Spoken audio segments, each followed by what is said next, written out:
going on, everybody? Welcome to Unexpected Points. Oh, hold on. Just realized my mic was not plugged in. Uh-oh. This we got major problems here. Hold on, let me check to make sure my audio is going here. All right, it looks good. Can you all hear it? I hope so. Let me know in the comments on YouTube if you cannot. Thursday night football is over. I'll review that. I'll get to the Will Levis stuff, since obviously there's a lot going on with him. I had some takes on that, which Bears fans did not like. I mean, I try not to respond to fans too much because they're literally insane. There was like the Twinkie defense that they had. I don't know if you guys have ever heard of this. This is probably something where I'm dating myself as a boomer here. But the defense was made that I can't remember. It was like eating a Twinkie, not having a Twinkie, some sort of like temporary insanity charge based upon the chemical imbalance in Rush, Sugar Rush, maybe. I really don't remember the details, but the Twinkie defense was it. I think fans should almost have their own like insane fandom defense when it comes to these takes. It's like temporary insanity, except for it happens over and over and over and over again in regards to one particular team that they happen to be fans of. And the funny thing is, right, when it comes to these things, that, I mean, even I can have some temporary insanity when it comes to mostly to backing up my takes. Like if I have takes that are data-informed takes, though, not just hot takes, but data-informed takes, I might be skewed a little bit in how I interpret things, hoping that what has happened backs up the take, even though rationally, right, we're flipping coins out here. We're trying to flip a weighted coin that's going to hit 55, 60% of the time instead of 50% of the time. So, you're going to be wrong sometimes. What your take is not going to come to fruition in the reality sometimes. So even I can go wrong. Even I can be temporarily insane there. But what's interesting is that there are many like data-based analysis type of guys who come from the perspective of fandom initially for particular teams. Mostly I'm talking about here. It's not like, anyone's comes out the womb and is introduced to football. Maybe I should do this to my children though. Not that they just came out the womb, but they don't really have a strong football fandom. So maybe I should get them hooked on being an analytical nerd with no heart and soul and passion for any particular team. But most people, are not born and raised on Billy Bean and Moneyball before they become fans of a team. And then that fandom even translates to today. When you see even numbers-based people, you'll see people who will defend a particular team, a particular player. And I laugh at it a little bit because it's kind of like an obvious thing. And I think it's a little bit weird for a numbers-based person to be doing it, but not that I'm immune myself from that sort of thing. So anyway, I'm rooting for some of my takes when it comes to things that are happening right now, whether it be Will Levis will come up in the discussion a lot, but then also some things that may be happening with the Bears. Sorry, Bears fans. I got to root against you getting a top 2 pick because, my process in the offseason was consider taking a quarterback at 1. Definitely consider taking a quarterback at, where do they end up? 11? Maybe even consider trading up and getting a quarterback if you could in the early second round, like the Titans did. And, all of that was ignored at the time. And it's just assumed now at this point in the offseason that you're going to get one of those top 2 picks. I think the Bears currently own the number 2 and the number 3 pick to get either Caleb Williams or Drake May. I mean, we'll see what ends up happening, right? But let me put it this way. It shouldn't be your master plan to be so bad in the second year of a head coach GM regime that you ensure getting a top 2 pick. Shouldn't be the plan. I mean, you can do things to hope you get a top 2 pick, but should not be the plan. So sorry, Bears fans. I got to root against that happening now as an example of why you take shots at quarterbacks when you can. Don't wait. Don't assume. Don't look to the future. Take those shots. And if it doesn't work out, move on. Lots of first-round picks already look horrible this year from the 2023 draft, even though we all thought that they were going to be awesome. All right, anyway, so the agenda will be Thursday Night Football.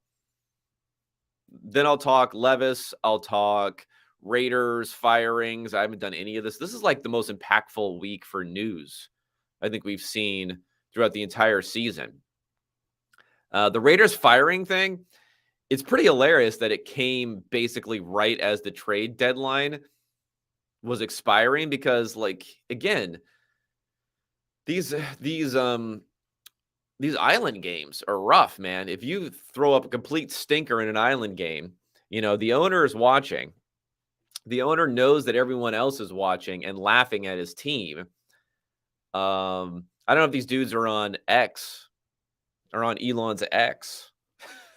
Still can't stand saying X, but are on Elon's X. But trust me, you're getting roasted on X.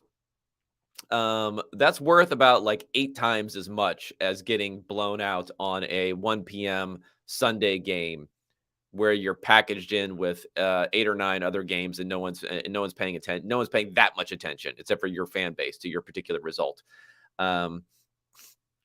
So we've got the Raiders stuff. We'll talk more about that. What else do we have to happen this week? Trade deadline.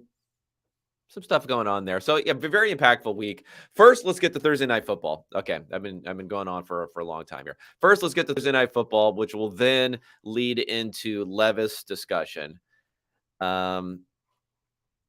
For the first thing of the of the week, because I think it's interesting. Like, we're going to revisit some draft stuff, and everyone's going to claim like hindsight bias when talking about Levis. But I got plenty of receipts here where it's not like I have a specific Levis take. And if anyone's telling you, oh, I had the right Levis evaluation, you can kind of ignore them too. I don't really even care about the evaluation as much as I care about the process of just understanding positional value in quarterbacks and all that stuff. All right. But anyway, let's get to Thursday night. So Steelers Titans, not a bad game. Levis being injected in there definitely helped improve things. I got Jaylen Warren on the headshot here, the head image for the article. We'll see later about how he was pretty effective in this game. As far as the numbers are concerned, I mean, the adjusted score here, 24-19 versus 20-16. So pretty close to what we ended up seeing in this one. A 5-point differential versus a 4-point differential. The Titans, they had a chance at the end there to get a touchdown where Levis got intercepted at the end. But overall, they were the worst team if you look at all the different metrics. I mean, they were less efficient on a per-play basis when you just look at expected points added. They were better penalties. Now, I think we saw that in particular on the first drive where I think they converted 3 or 4 different first downs via penalty. So they're better on penalties. But other than that, the Steelers were much better on third down. Again, it's a converter, not league when it comes to third down. They were 6 of 12 on third down versus 3 of 13 for the Titans. And they were just more successful on a play-by-play basis, about a 50%, 49% success rate versus a 42% success rate for the Titans. But the details of the game, both teams ran the ball well. The Steelers were much more like successful play in and play out running the ball, about a 45% success rate versus only a 40% success rate for the Titans. But the Titans had some Derrick Henry runs, which generated a lot of expected points, although they weren't really long runs. It was more of the short yardage conversion variety. He had a 4th and 1 conversion that added 2.6 expected points, and he had a 3rd and goal touchdown that added 2.1, the one where he reached out the ball and then they got that touchdown there. Only a 37% success rate for Henry. On the other side, Najee Harris and Jaylen Warren were both pretty good, mostly Warren, though, because he added 2.5 expected points on only 11 carries, 55% success rate. I mean, another example of the almost infinite examples here of Jaylen Warren versus first-round running back Najee Harris, who is better. And part of this is, I think, we still have a little bit of a size bias when it comes to running backs. And I know that Jahmyr Gibbs went very, very early this year, so maybe the size bias isn't there, but there are just so many small-ish sort of running backs. I mean, Warren's not that small. He's like 215 or something, but he's only 5'8". He's not Najee Harris. He's not like, that sort of running back. But, he played college football at Snow College, Utah State, and then, of course, Oklahoma State. So he went on to some better places. But I do think it's interesting that he was undrafted. So we got an undrafted free agent pretty much outperforming a first-round pick on a week in and week out basis.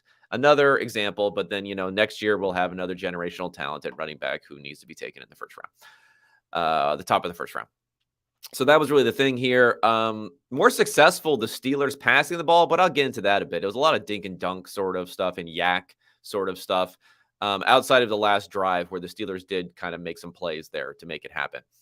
For the most impactful plays of the game by expected points added, 3rd and 6, this conversion I was talking about with 5 minutes left, a 36 conversion, 32 yards from Pickett to Deontay Johnson. Deontay Johnson, I think, is going to make a big difference in this offense. Man, that dude just attracts targets. He cannot be untargeted. So that 32-yard gain, that was not only was it at 3.3 expected points, but a 20% win probability gain. So a big win probability gain there. 3rd and 13 conversion from Levis to Nick Westbrook-Akine for 23 yards. That was an awesome throw by Levis. If you remember that one, he really had a dude like in his face, and he was still able to fling it up, find the guy, and make that play there. And then as we go down the rest of the plays, obviously the interception at the end of the game, it's really tough to figure out the win probabilities in this circumstances, but the NFL Faster algorithm with 11 seconds left, 3rd and 5 on the 19-yard line had the win probability for the Titans at about 36, 37%. Obviously that goes down to 0 with the interception there. Okay, let's look. I have like the pass charts up here for Levis and Pickett, which I think is interesting because first, maybe I'll just go to the numbers. If you look at the numbers, like Levis was basically flat in his EPA per play. He had a lot more plays, 47 dropbacks versus only 34 for Kenny Pickett.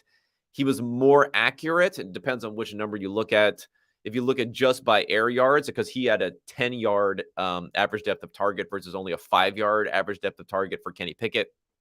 So he was much more accurate, even though he had a lower completion percentage. If you look at the next-gen guys, they had Levis about 3% under expectation for completion percentage, but Kenny Pickett, 9% under expectation. But the thing is, Pickett, the reason he had better efficiency in this game, adding about a fifth of a point every single time he dropped back the pass versus flat for Levis. I mean, one was the interception at the end for Levis, but the other thing is like 0 negatives for Pickett in this game. So that Steelers offensive line or the maybe just a poor Titans defensive front, 0 sacks. And then 0 interceptions, 0 fumbles in this one. Levis had the interception at the end. He was also sacked 4 times. I would say, one of them I definitely remember as probably being like he ate a sack that he didn't need to, that he could have gotten rid of the ball earlier. But he was under a lot of pressure. And he is a guy who tries to make plays. He is a guy throwing the ball down the field. He is someone as a senior in college was bad as far as sack rate and especially pressure to sack. So how many times he's taking sacks when he was pressured, but he wasn't as bad as a junior. And I'll talk more about that in my entire Will Levis evaluation and going back in history there. And then also on this one, like Kenny Pickett was just heavily reliant upon yak. Some of these air EPA and yak EPA numbers are a little bit weird because the air EPA never looks very good unless you're throwing the ball way down the field. But if you look at the pass charts for these guys, Kenny Pickett was spamming short passes to the outside on both sides, and he had a couple of longer passes down the right side, but it was really all outside, all short passes. Remember, passes to the outside are less likely to be intercepted than passes in the middle of the field, so like entirely low risk. Very, very low risk passing attack there. Whereas Levis, his is just, he got dots all over the place. He's got dots in the middle of the field. He's got dots down the sideline. He's got some dots in the backfield. Obviously, they're running some screen stuff, but really a much more complete look as far as how he was passing the ball all over the place in this game. So I think it was like a good effort for Levis, who generally had bad pass protection, facing a good defensive line. And the Titans had, multiple guys on their pass line go down in this game. So very, very, very impressive game from Will Levis. And again, it kind of goes to this discussion of like how do we think about rookies? I tend to be of the opinion that like what rookies do is discounted too much. Now, some guys can get way too excited about like non-quarterback rookies and what they do. All we have to do is look back to like Chase Claypool. I would say Chase Claypool was Megatron. Remember, he was Mapletron. He was Megatron after like week or two or a few games where he had all of these like stuff we can measure, like high variance type of touchdowns and things like that. That wasn't going to continue. So we could get a little too excited about those guys whose performance is just naturally more dependent upon circumstance, and especially when it comes to scoring touchdowns. That's going to be very, very high variance there. But for quarterbacks, I think we kind of underreact. And as much as I love numbers, it's important, of course, to have some contextual elements here. And especially when we're talking about Levis, because his first game, despite the 4 touchdowns, he only had slightly positive EPA. This one, he's basically flat. So he doesn't look fantastic by that. But if you think about like situationally, lots of times, whether it was Sam Darnold, whether it was, I don't know, Zach Wilson early in his career, whether it was Justin Fields, whether it was, I don't know, any number of quarterbacks who were highly touted prospects who did not perform well as rookies and even into their second year in the NFL. Lots of observers are willing to just give them a pass if they're not in a great situation. But the thing is, you don't just give someone a pass. It's not like a binary thing where you just say, let's say, because you're in a bad situation, we ignore everything that happens. And this is what I was saying when it came in regards to like Justin Fields, let's say. Yeah, Justin Fields is in a bad situation. At the same point in time, when you have efficiency that's like at the bottom of the NFL, only saved by the fact that Zach Wilson is also in the NFL. It is even worse. That's probably worrying, right? Even if you're in the worst situation, if you have the worst performance, that's probably bad. Okay? You can't just say you're in the worst situation, so you had the worst performance, so that means you're an average quarterback. No, that's just not how it works. Like your ability to elevate or to mitigate some of the badness of your situation is factored in. It's a contextual element. It's part of the analysis. It doesn't just void the analysis. So we look at Levis here. What we can say is pretty bad offensive line. Receivers, I know DeAndre Hopkins is out there looking like he's revitalized, but let's face it, he wasn't exactly a hot commodity on the free agent market. I don't think he's necessarily still at that level that he was before, or close to that level that he was before as a receiver. Treylon Burks, I don't know. He hasn't really broken out. Nick Westbrook-Akine, I mean, whatever. Yeah, they got Derrick Henry. They can rely on the run, but I don't think it's like making things that much easier for Levis to make some of these plays. And the offensive line stinks. I think they stink. They're by the numbers, they're maybe in the bottom 10, according to Ben Baldwin's like composite pass protection numbers. But they also, tough matchup last night in particular, and all the injuries they were suffering there. So we could say like Levis, like if Levis completely shit the bed. Now he's an early second round pick, not an early first round pick. So people may not be willing to just completely give him a pass. But that would be bad, right? If he did really, really poorly, despite the fact that you could say, if you wanted to be like a Hopium Titans fan, you could say, well, he's in a really, really bad situation. I mean, Tannehill was awful. Hit by the numbers when he played earlier this year in this really, really bad situation. He was pretty bad last year in a bad situation, and it's kind of continued on this year. But the fact that Levis is like putting up average-ish sort of numbers with lots of flashes, right? But the flashing thing can be a little bit deceptive because, you find one or two flashes. Everyone flashes, except for maybe Kenny Pickett. Everyone flashes a little bit, right? Well, Kenny Pickett flashes too. I'm sorry, Steelers fans. But, he has not only the flashes, but he has like league averages sort of numbers in a bad situation. Like that's important contextual element and makes us pretty happy about Levis. And to go to my larger like Levis discussion that I want to have here. And, this is everyone's going to claim this is like hindsight bias. But again, this is one of the things I'm pounding the table for all offseason during draft season is these quarterbacks are totally undervalued in the draft. People like to say quarterbacks are overvalued in the draft because they're too focused on success rate. right?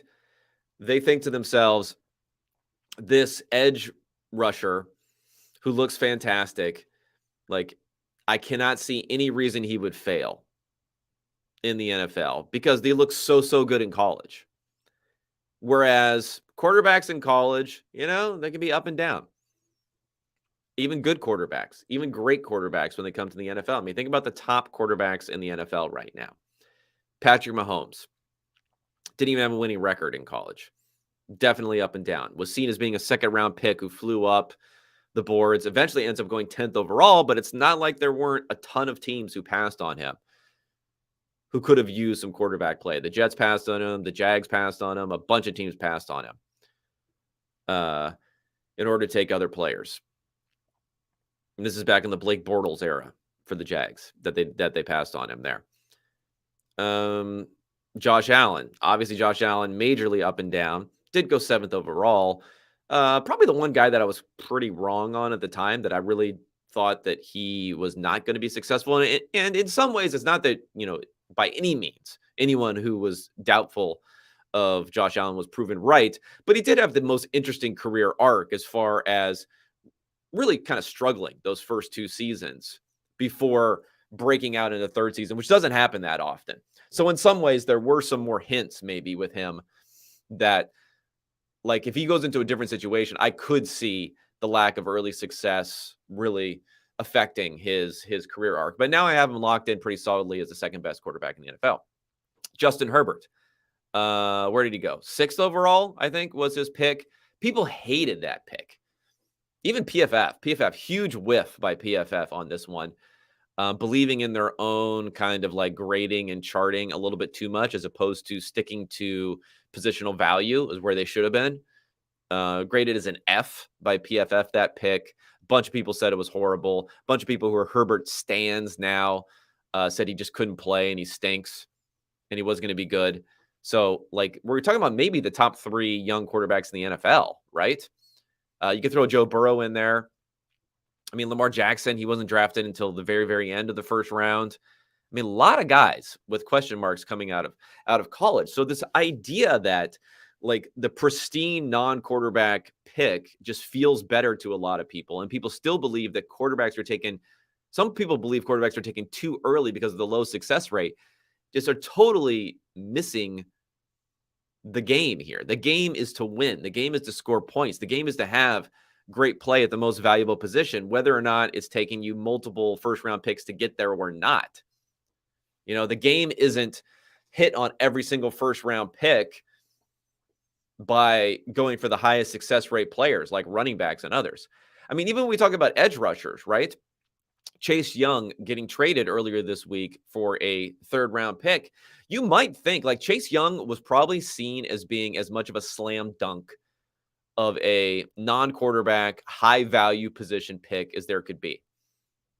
Now, Joe Burrow went number 1 because in that draft, but I mean, I don't know. Whatever. If you want to compare him to Myles Garrett, you compare him to Myles Garrett. I think there were more questions about Myles Garrett coming out. If you want to compare him to Nick Bosa, you compare him to Nick Bosa. I think Chase Young might have been even better, at least by PFF grading and things like that. He was the number 1 guy over Garrett, over Bosa, of the recent guys, right? So even then, it's possible for these guys to bust. It's not a sure thing. So, like, we need to realize a lower value position still has a higher chance of busting than we think. And then the chance of busting for quarterbacks, people probably are right on average, but they don't realize how high variance it is on any particular pick. Like the probability of Will Levis busting also includes in that a distribution as part of his range of outcomes where he becomes the next young, hot, elite quarterback in the league and his value just skyrockets through the roof, right? Like, the distribution doesn't shrink for Will Levis. The distribution for Will Levis's upside isn't that different than Bryce Young or CJ Stroud or Anthony Richardson because he went later, especially considering, like, the tools that we're talking about for a player like him.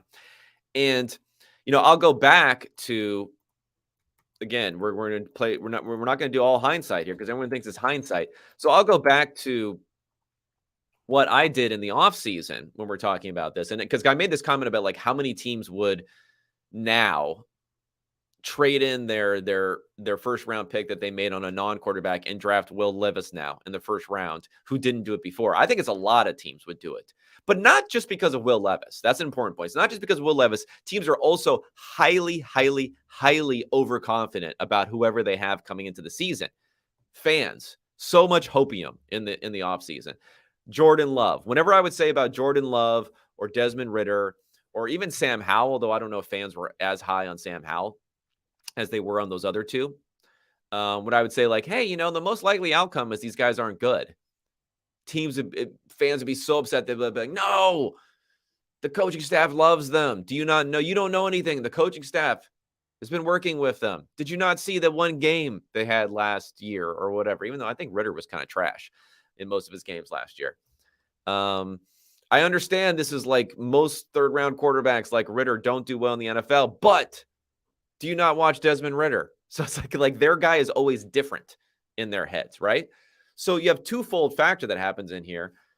All these guys have quarterbacks who they're hoping on, who are low probability hit quarterbacks. They're going into the season as if they're going to hit, and then they all bust, or a lot of them bust. 4 out of 5 bust, 2 out of 3 bust, whatever the percentage is. Now they're left holding a bag of poop, basically, at quarterback, and they're like, man, we could have drafted somebody. And we're less than halfway through the season, and we're like scrambling at quarterback already. But you should have known that. Like, you should know that going into the season that your guy is not going to be that good, likely. And that's why you take chances.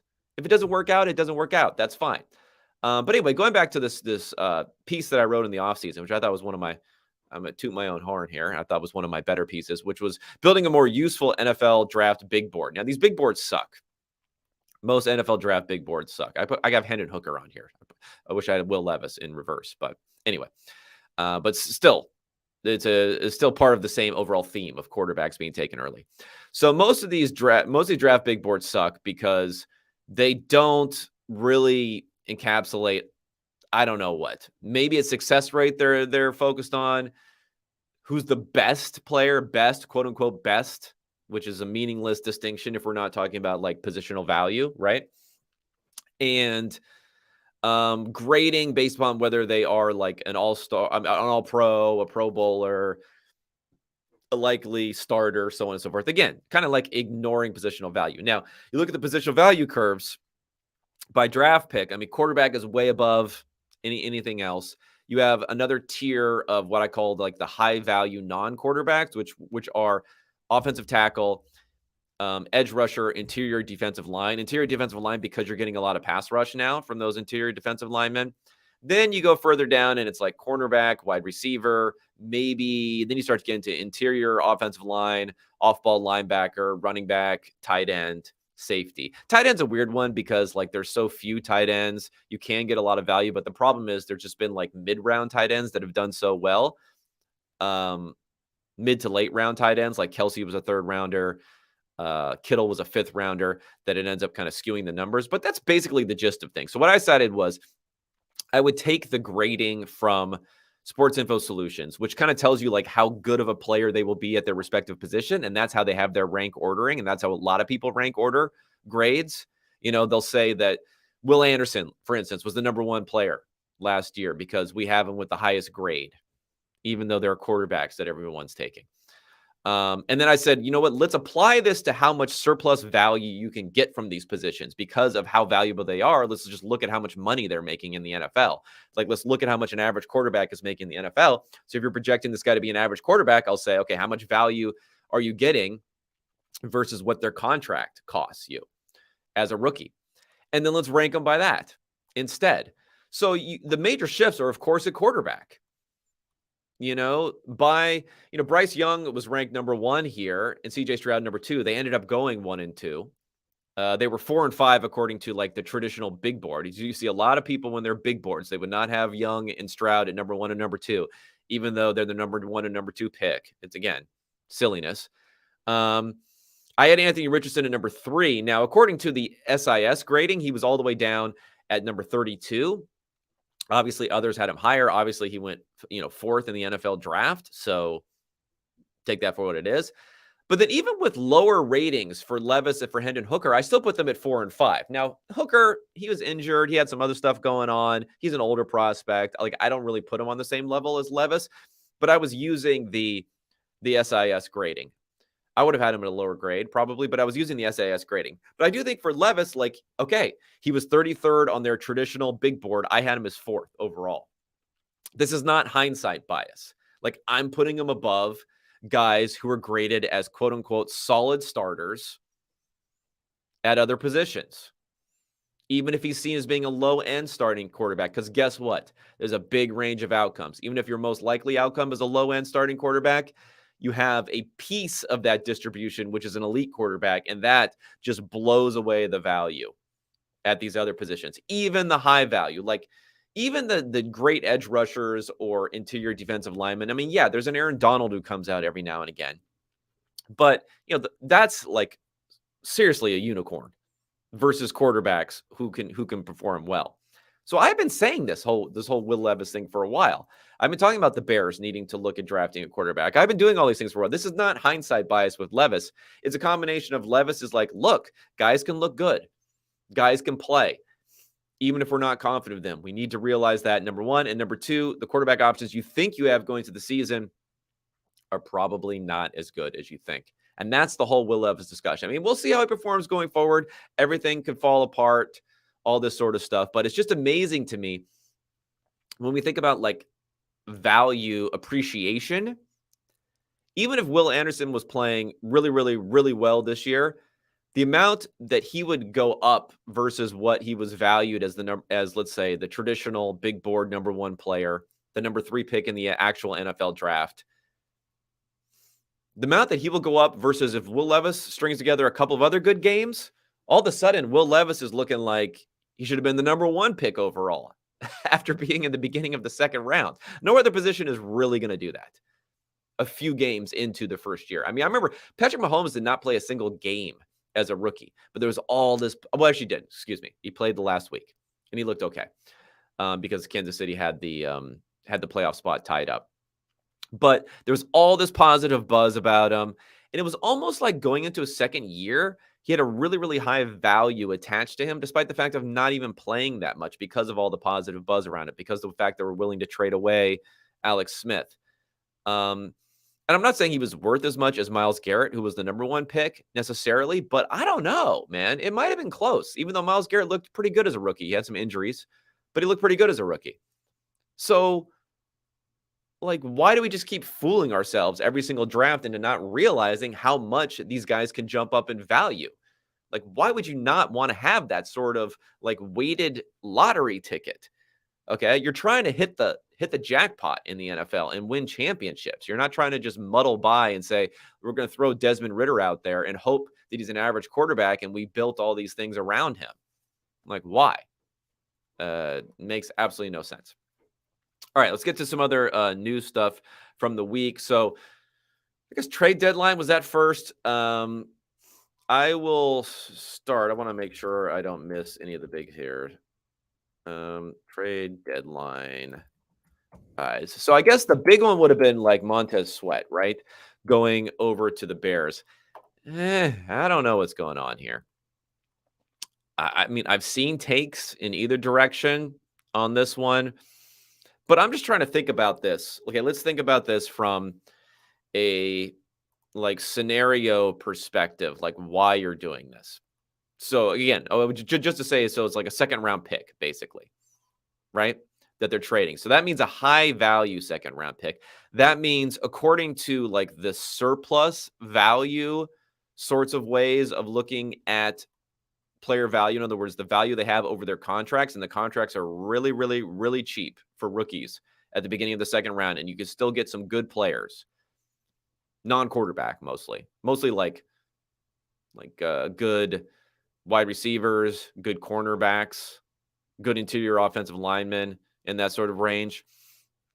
So like that's a high value pick if you already have a quarterback. Now the Commanders don't, but anyway, It's a high value pick either way.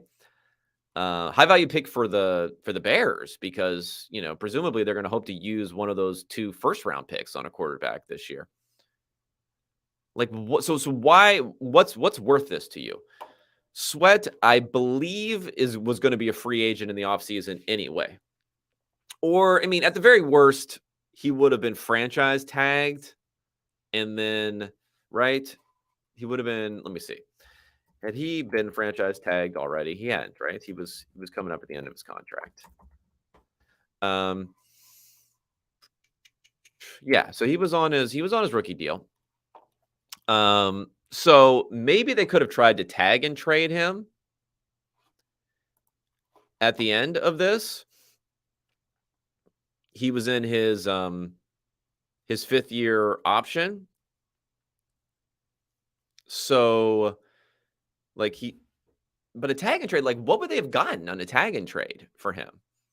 I don't know. I don't think you're getting a second round pick necessarily. But anyway, like that option was still available to the Bears in the worst case scenario, or not the worst case, but in the scenario where they want to tag and trade him. Like trading a second round pick at that point was still available to you. Knowing all you know then, not improving your record this season because you don't want a better record this season probably at this point. I know I'm not exactly like Mr. Tank versus some others, but hey, let's not improve that record too much this season. So, worst case scenario, if there's tag and trade, you do that again. Now, better case scenario is they don't tag them, or they tag and trade him, you get him for cheaper. So that's also good. Or because I don't think you're paying more than a second round pick for the tag and trade scenario. Or he becomes a free agent. And you have a ton of money. So you're essentially paying for the right to not have him be traded somewhere else, I guess, for a 3rd round pick. So there's that at this point. So you're trading for that not to happen and him not, so then he won't be available next season. You're also trading because you're saying in free agency, he's not going to come to us, to our team. So, I mean, that's not great, right? You're kind of like holding him hostage a little bit and then trying to resign him. Now, that's been done before for other players. So I'm not saying it's impossible, but, Sweat is by no means like has to resign with the Bears. The Bears will say, "We'll franchise tag you, of course," and that'll be their leverage. But maybe he'll say, "Fine, franchise tag me, do it," and then that whole thing will play out going forward. So you're kind of giving up a second round pick just for the fact that you know that he's not going to sign with you in the next offseason, or the fact that someone else will give up a pick that's a similar quality. I don't know, man. It's a lot. It's a lot to give up.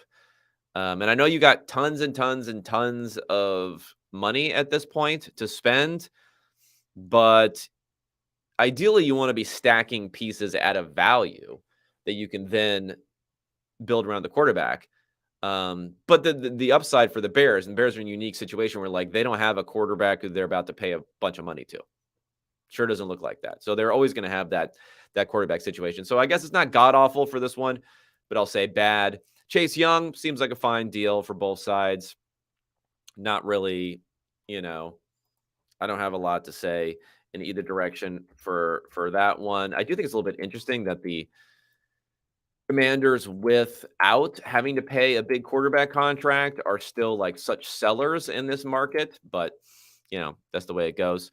Leonard Williams to Seattle for a 2nd and 5th round pick. I mean, this might have been the worst one, in my opinion, because again, well, if Seattle wins the championship this year, you guys can all dunk on me. That's fine. But we're talking about a dude who's like 29 years old right now. So like prime years left. I'm not even sure what prime years are left. High end player when motivated. But I think Seattle's really falling into this one player away fallacy. And at 5-2, this is their chance. I get it, but a 2nd and a 5th for a player who went for a 3rd and 5th. He was traded for a 3rd and 5th to the Giants from the Jets, where he was 25 years old, so had like a substantial piece of his prime still left at that point. Yeah. And he's making a ton of money right now. I mean, I guess they're eating some of that, I think. But still, that's a rough one. That's a rough one for Seattle. You better win this year because we're talking about a 29-year-old. This year or next year is really it. That's for that sort of window. I guess Pete Carroll is like 80 years old or whatever. So maybe that's part of it too. But I would maybe give that one the worst grade of all of the trades there. But again, even the ones with horrible grades, they can work out. The Von Miller deal worked out, right? They got him for half a year. And sure, if the Matthew Stafford interception isn't dropped by the 49ers, then it's all for naught. But it wasn't. It was dropped by the 49ers, so they went on, they win the championship. Although I do think Von Miller is like on a different level of a player, obviously. I mean, he's like a Hall of Famer versus Leonard Williams. Okay, is that there? And then let's get to Raiders talk before we get to what may be going on the rest of week 9. So Raiders, obviously, McDaniel gone, Ziegler, right? Pronunciations are not my strong point. Ziegler, he gone. Jimmy Garoppolo, he on the sideline. I mean, interesting thoughts on this one. Again, I mentioned before the island game phenomenon. Yeah, like that kind of got them. Not that they deserve to stay. I mean, they stink, but like they were making all these bad moves that everyone knew at the time. These kind of win nowish sort of moves. The Devontae Adams trade was bad. Derek Carr, they extended him, but they were kind of in a pickle with Carr. Garoppolo, I actually don't even know if Garoppolo was that bad or not. Like, what were they going to do this season otherwise? I'm a Jimmy G truther. So, like Jimmy G had a god-awful game, though, on Monday night. He basically went from being like an average-ish sort of quarterback, despite a very elevated interception rate, to dropping down into the bottom 10 quarterbacks, or bottom 5 maybe, on the season in efficiency because of that one bad game. He was pressured on 75% of dropbacks, so wasn't a great situation for him there. But even at this point, the Raiders are 3-5.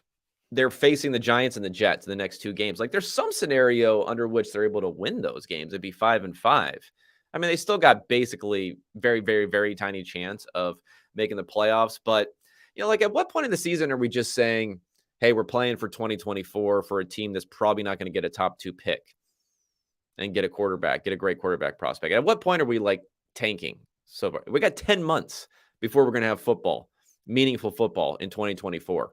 Are we really just throwing everything away at this point? There's like a sunk cost to some of this stuff that we have to recognize. And the idea that like you're afraid Jimmy G is going to get injured and then you'll owe him a bigger bonus of $11 million. I mean, whatever. It's $11 million. It's not the end of the world. This is not a Derek Carr situation where he was getting benched for the last 2 games of the season, not midway through the season. And if he got injured, they could have been on the hook for like 30-something million in guarantees for this season and an additional 10 million in guarantees for next season. So that would have been a world of pain. The Raiders are on the hook for 11.25 million in guarantees for next season, no matter what happens. It just would be an additional 11.25. So I don't know. I mean, whatever. It was an awful era there for McDaniel. I keep on saying McDaniel now that we have another guy who's a McDaniels.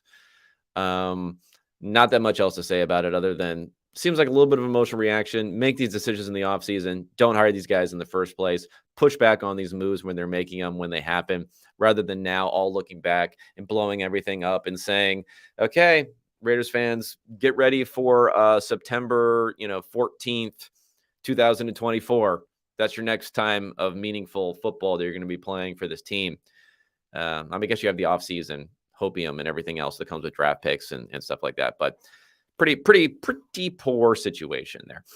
Okay, let's get into what's going on next week. Then I'll look through some of the comments in this for the YouTube channel. Not next week, sorry. What's going on Sunday and Monday.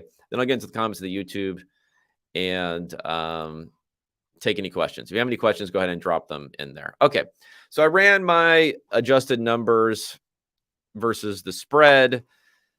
Add a little bit of juice there for home field advantage and whatnot. And what do we got? Okay, we had nothing for last night, so that's good. We have KC as the putative home team. Obviously, this is in Berlin, Munich. I don't remember where it is. It's in Germany somewhere. I have this being about even. They looks like they're a 2-point favorite. That's interesting that it's pretty tight on a neutral field. That kind of shows you how the market is getting a little bit more skeptical of Kansas City, just like I am. I think I'm in fourth in my power rankings. Um, Atlanta, Minnesota. I mean, I was kind of throwing a dart as far as what we think about the Vikings and their rating. Atlanta's a 4-point favorite with Taylor Heineke versus, I don't know, Hall, I guess. I don't know. Dobbs is not going to start, is he? Whatever. I don't have a play on that one, so it doesn't really matter. Baltimore, Seattle. It's funny. I kind of feel like Seattle and Baltimore are a little bit overrated at this point, but Baltimore is the more overrated team according to my numbers. They are 6-point favorites at home. It is a decent bit of travel there for our Seahawks coming from Seattle all the way out to the East Coast for the game.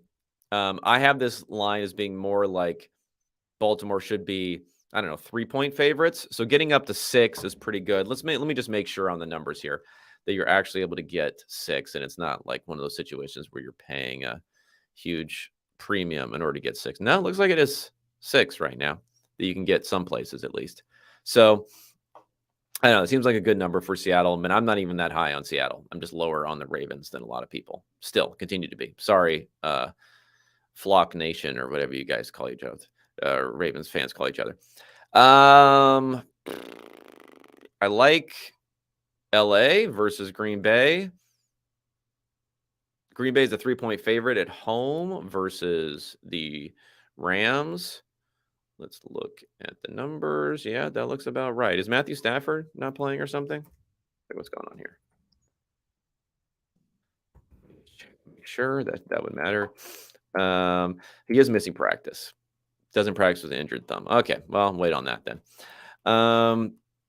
What else we got here? Cincinnati, Buffalo. You know, I'm a huge Bills stan here versus others. I mean, it's only a 2-point spread, so it's a little bit deceptive as far as how much Cincinnati is favored by in this game. But I don't know. I'm still a little skeptical on the Bengals. I know they had the good performance, but I don't think it's like that should be your default, is what they did in San Francisco going forward.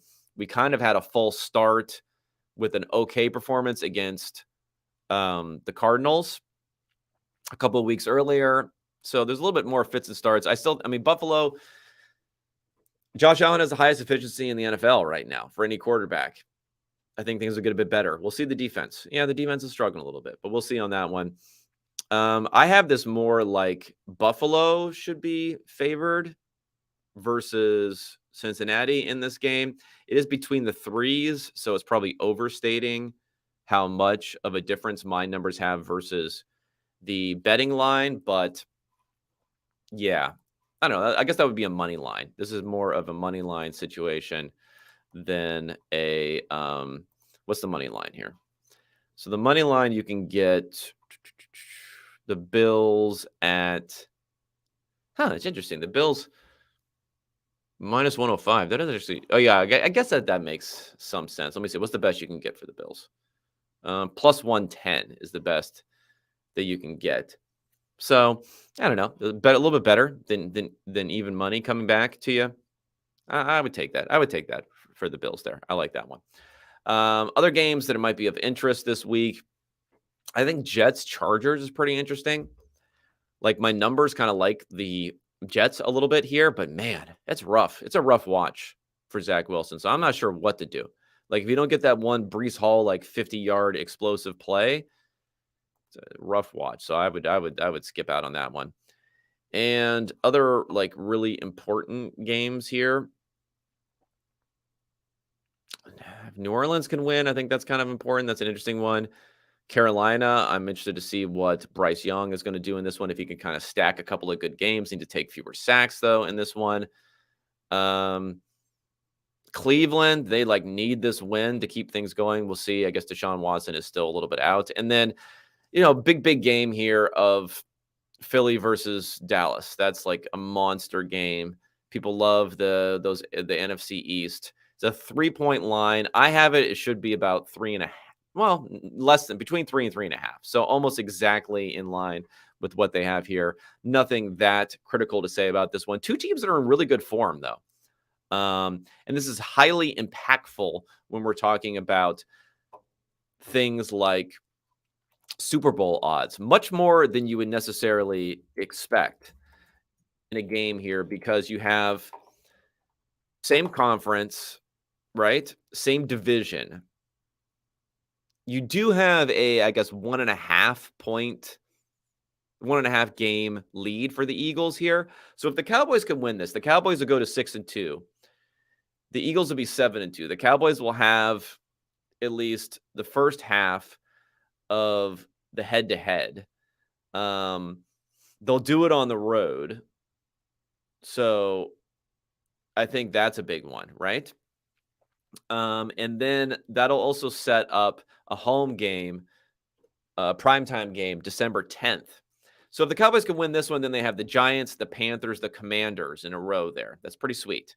Seahawks, not that great. And then the Eagles match up. Then the Bills, that's tough. Then the Dolphins, that's tough. Then the Lions, that's tough. And then the Commanders again. So they don't have the easiest schedule. This is not like the AFC East schedules from last year. Whereas if we go to the Eagles and what else they have this year, so the Eagles got the gauntlet coming up right here. So this is why this is big for the Cowboys. Like the Cowboys, if they win this game, you might almost, I wouldn't be against them projecting them to win the division. And if you win the division, you get that number 1 seed potentially in the NFC, which is pretty weak. I mean, this is big implications for Super Bowl odds because if you look at the Eagles, they got the Cowboys obviously in this game. Then they got the Chiefs, the Bills, the 49ers. They're basically playing all the top power ranked teams here. The Cowboys again, then the Seahawks.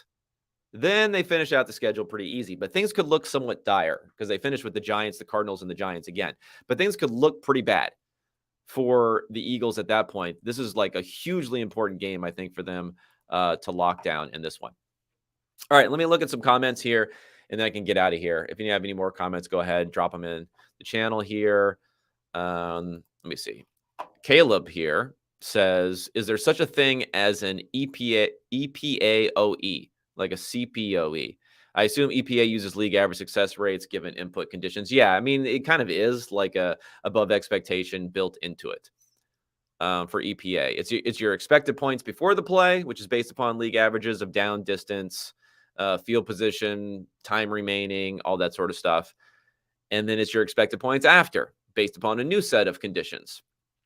And it's a subtraction there. So yeah, so your EPA, the A in the EPA is added. So you're adding on top of the expected. So it kind of is like an OE, but it's an A. If that makes sense. Is the E. It also has the expected. So you throw the E in the front, you throw the A at the end rather than the OE at the end. So it's pretty similar. Last question here.